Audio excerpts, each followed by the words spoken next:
provisions under the IPC Act. These are the provisions, etc. He could have said it, all right, notwithstanding the prayer.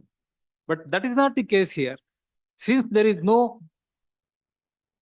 mention of any one of these provisions in the entire body of the order of the governor. So on that count alone, this order has to go, is my very respectful. And the second aspect is that ultimately all the allegations are against Parvati and her brother. Not a single allegation against the petitioner.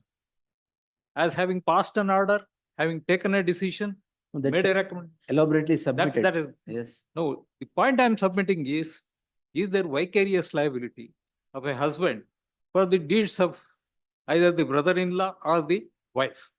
That's a short question. No, that stage of drawing in vicarious liability on investigation or on something else has not yet arrived. Satisfied Well, that husband is liable for all the acts of his wife or her brother. If he is satisfied, yes, sanction can be given. But the scheme of the architecture of pious obligation is well understood. But there is no such highest obligations are well understood. Pious obligations, yes. Yes. But husband's obligation for the crimes of a lady. That we'll hear this also. So one of the pious obligation on the lighter side yes. is not to shift a criminal liability on the wife. To take on himself. Yeah, yes, that is one of the pious, that is on the lighter side. Yes, yes. Yes. Lord, my submissions are, my lord, in six compartments. Yes, sir. Lord, first, Lord, the arguments are advanced about the scope of the governor's power under section 17A. Yes. Relying upon the parameters prescribed under section 19. Yes, sir. Lord, I would wish to assist your lordships on the question that section 17A stage.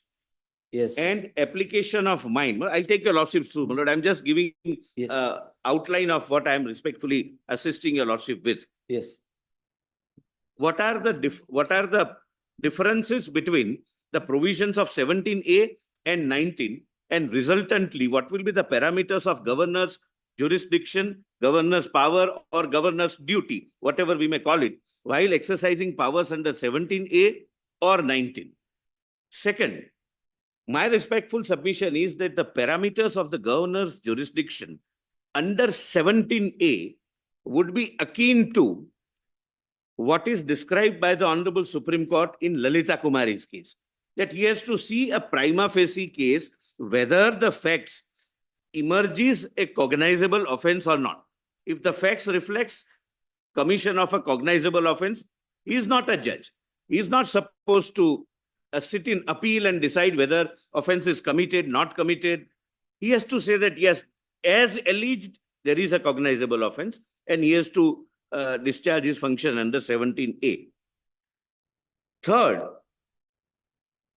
the decision of the governor, because of two reasons, by the virtue of the office he holds, and he deals with, my lord, other constitutional functionaries generally, and considering the very nature and scope of section 17A, is such that his reasons, which are recorded in the order of approving 17A investigation, need not be elaborate. It must reflect application of mind nonetheless, because any elaborate reasonings will have a tendency of prejudicing the potential accused during the investigation as well as during the trial.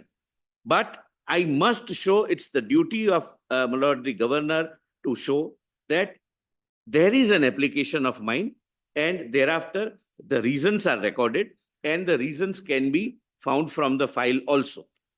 The next submission, my lord, which I am making, my lord, my learned friend's argument was that in case of one complainant, the governor issued notice.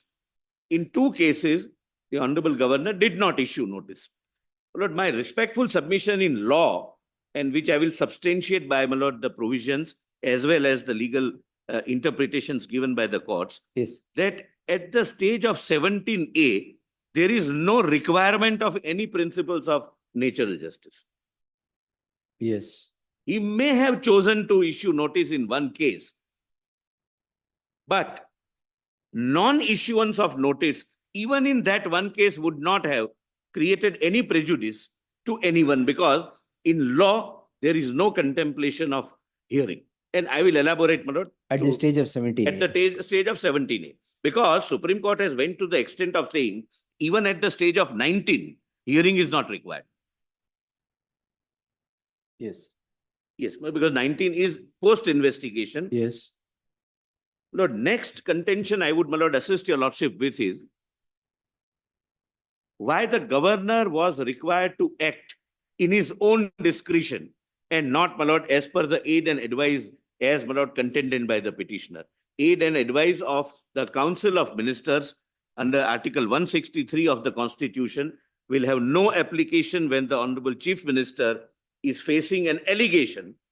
I'm saying only allegation. Yes. It is yet to be decided. And the governor is called upon to decide 17A.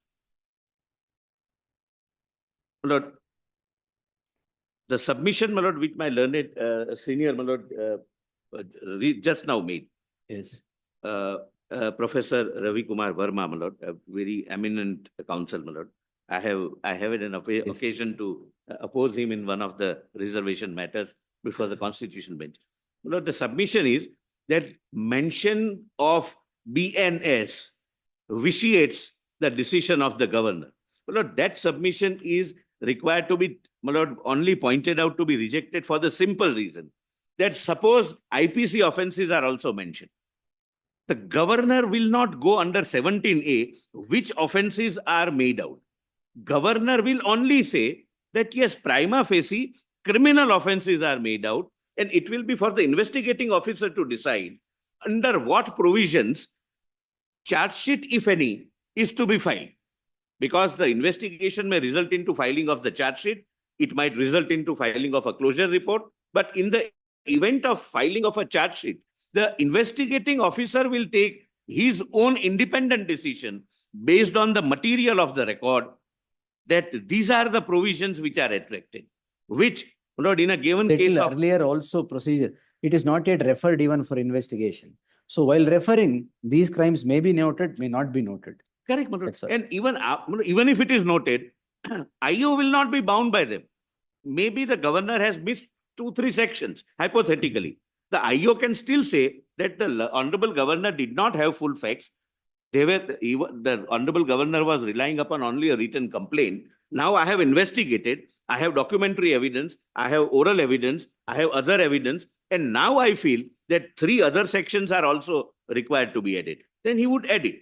So mention of BNS, IPC, or any of the sections or non-mention thereof would not vitiate the order, in any case will not cause any prejudice to the petitioner so as to give him an opportunity to challenge it on that ground. And last, my lord, which again, my lord, my learned senior friend, my lord, mentioned that the criminal liability of the husband, of the wife, cannot be attributed to the husband.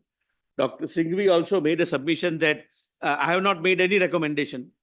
If that is so, then fine, then 17A is not required. The complainant can straightaway proceed with the criminal complaints. Then 17A goes, my lord, their problem is solved. They should withdraw the petition that I have not done anything in my official capacity. I have not recommended anything. I am not involved. Maybe my wife was beneficiary. All right, then 17A is not required. Then what are we arguing for? Why are we troubling your lordship with? By showing justification for validity of 17A order. Lord, it's a self-defeating, suicidal argument, in my respectful submission. Now, my lords, my lord, I have prepared a summary of my submissions, my lord. Yes, sir.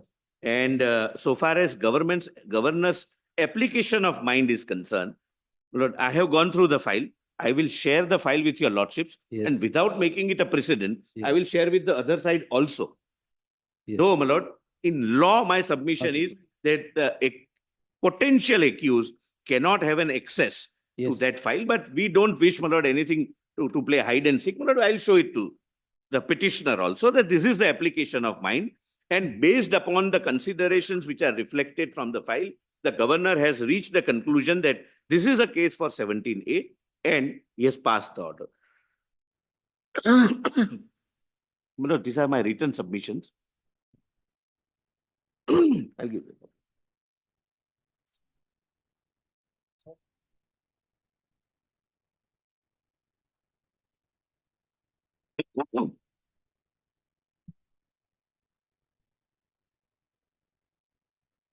Yes, sir. Lord, page 5, your lordship may directly come to page 5. Up to 4, my lord, I have only pointed out. This is the skeleton on Okay. which, my lord, I'll address your lordships. Yes. Lord, 26th of July 24, a show cause notice dated 26th July 24, which is placed by, my lord, the petitioner at annexure C, was issued to the petitioner in relation to the petition seeking grant of approval for investigation on the basis of complaint filed by respondent number 3. My lord, it is an admitted position that what is the content of the show cause notice is only the complaint of respondent number 3 and not the other 2 complaints. Because my submission is going to be even this step was not necessary. Therefore, non-compliance with other 2 makes no difference, creates no prejudice, gives no cause of action. Then, my lord, on 31st of July 24, a cabinet note was put up for consideration of the Council of Ministers in relation to the show cause notice issued by the Honorable Governor of Karnataka to the Honorable Chief Minister to respond within 7 days as to why sanction for prosecution should not be granted, as requested by one Sri T.J. Abraham in his application dated 26 July 24. The cabinet note in its introductory paragraph notes as under. Lord, please read. The Chief Minister, with his note dated 27th July 24, the next day of, my lord, receipt of notice, has directed the Chief Secretary to place the matter of a show cause notice issued by the Honorable Governor of Karnataka, addressed to the Chief Minister of Karnataka, video number so-and-so, before the cabinet, along with all the materials available on record with the Urban Development Department and after consulting with the learned Advocate General. Accordingly, the Chief Secretary, after obtaining the Advocate General, it should be the opinion of the Advocate General, but the mistake is in the original note, my lord, it's not in Yes, this. yes. Accordingly, Chief Secretary, after obtaining the opinion of the learned Advocate General and examining the records, directed the Urban Development Department to put up a cabinet note with details along with the opinion of the Advocate General on the matter for consideration of the cabinet. My lord, here, on a lighter note, my lord, nowhere the government writes learned Advocate General. My lord, that is the practice throughout. I'm not criticizing. I'm saying on a lighter note because, my lord, there was, my lord, an eminent lawyer called F.E. Smith. He had said 3 things. That in the court of law, never believe 3 things. When the honorable judge says, my learned brother, he neither means that he is learned, nor he treats him as a brother. Second, when I say, my learned friend, we are generally friends, but we rarely treat each other as learned. And, my lord, and when we say that with profound respect, but with profound respect generally mean, as per him, my lord, this is not my interpretation, that your lordships have not understood, but let me make your lordship understand. And my lord, he has elaborately detailed that my lord, with respect means you have not understood. Lord, with profound respect means you have completely not understood. Not at all understood. Not at all understood. So these are the jargons. So we call each other learned. And that is the irony, my lord. When your lordship set aside the order of the trial court, your lordship would say the learned judge has not understood even basic fundamentals of law. My lord, if the second part is true, then how is he a learned judge? But this is, my lord, what we live with, my lord, since centuries. Then the cabinet note dated 31st of July at annexure D from page 267 of the writ petition filed by the petitioner.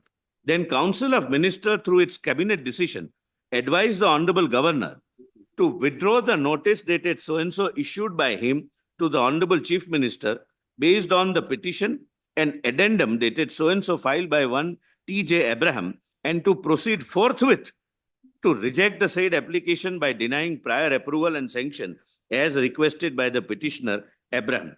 The decision of the cabinet is, my lord, also placed by them. Yes. The petitioner submitted his reply to the show cause notice dated 26 July 24, which is also annexed, and something very interesting from the note prepared by the Chief Secretary, thereafter the learned Advocate General, thereafter the matter comes to the cabinet, thereafter the Honorable Chief Minister